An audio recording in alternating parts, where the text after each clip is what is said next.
Updates at pinakahuling mga usapin sa mundo ng palakasan. Atin ang pakinggan dito sa Ang Pilipinas Ngayon. Magandang araw. Narito na po ang sports balita. Naging doble ang selebrasyon para kay Bernadette Pons kung saan nakopo niya ang Most Valuable Player Award pagkaraang pangunahan ng Creamline na makuha ang titulo sa 2024 Premier Volleyball League o PVL Reinforced Conference nitong Miyerkules na ginanap sa PhilSports Arena. Lumabas na pangalawa sa pinakamagandang scorer ang 27 anyos na outside spiker pagdating ng quarterfinals na nagdetermina sa individual awards. Ang dating Far Eastern University standout na naglaro din sa beach volleyball ay nakalikom ng 147 puntos bago ang semis galing sa 136 na attacks, 6 na service aces at 5 blocks. Pinangalanan din bilang finals most valuable player si Pons. Samantala, ang import ng signal na si MJ Perez ng Venezuela ang kumubra ng Best Foreign Guest Player na tinulungan ang HD Spikers na kunin ang kanilang ikalimang bronze medal sa liga. Kapwa sina Spikers Brooke Van Sickle ng Petrogas at Gretchen Soltones ng Akari ay pinangalanan bilang Best Outside Spikers habang sina Majoy Baron ng PLDT at Des Clemente ng Capital One ay nahirang na Best Middle Blockers. Ang kaliweting power hitter na si Trisha Tubo ng Farm Fresh naman ang kumuha ng Best Opposite Spiker at sina Jel Cayuna ng Signal at Eliza Eroa ng Galleries Tower ay hinirang na Best Setter at Best Libero ayon sa pagkakasunod. Updates at pinakahuling mga usapin sa mundo ng palakasan. Atin ang pakinggan dito sa Ang Pilipinas Ngayon. Pinangunahan ni Xavier Lucero ang Magnolia sa kanilang panalo laban sa kanyang dating koponan na Northport 105-94 sa PBA Governors Cup nitong Miyerkules na ginanap sa Smart Araneta Coliseum sa Quezon City.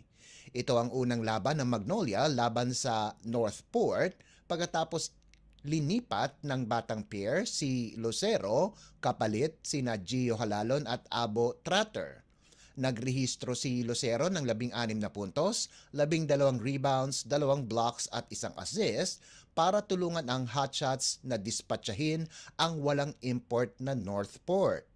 Nagtapos naman na may 25 puntos, 11 rebounds, 4 na steals at 2 blocks si Magnolia import Glenn Robinson III habang nakapagtala ng sarili niyang double-double si Paul Lee na may 20 puntos at 11 assist, sahog pa ang 2 steals para mapaganda ang kanilang record sa 3-2. Nanguna naman si Cade Flores para sa Northport na may 23 puntos at 10 rebounds para bumagsak sa 2-3 kartada. Updates at pinakahuling mga usapin sa mundo ng palakasan. Atin ang pakinggan dito sa Ang Pilipinas Ngayon. Matindi ang ipinamalas ni John Medina sa second half, subalit hindi ito sapat para isalba ang Gilas Pilipinas Boys sa kanilang 75-58 na pagkatalo sa New Zealand sa 2024 FIBA Under-18 Asia Cup na ginanap sa Amman, Jordan. Nagpakawala ng 23 puntos ang 18 anyos na shooting guard sa huling 2 quarters patungo sa impresibong 30 puntos kasama pa ang 2 rebounds, 2 steals at 1 assist kung saan bumagsak ang Pilipinas sa 1-2 kartada sa Group D. Samantala, nananatiling walang bahid ang New Zealand pagkaraang pagandahin sa 3-0 ang kanilang record at otomatikong pumasok ng quarterfinals. Bukod kay Medina, si Mark Esperanza ang kaisa-isang Gilas player na nakagawa ng double-digit scoring pagkatapos niyang gumawa ng 14 na puntos habang si Wilhelm Cabonilas ay nalimitahan lamang sa 3 markers. Kahit natalo, nananatiling nasa kontensyon pa din ang Gilas, depende na lamang sa resulta ng laban sa pagitan ng Jordan at Indonesia na gagawin ngayong Huwebes. Updates at pinakahuling mga usapin sa mundo ng palakasan.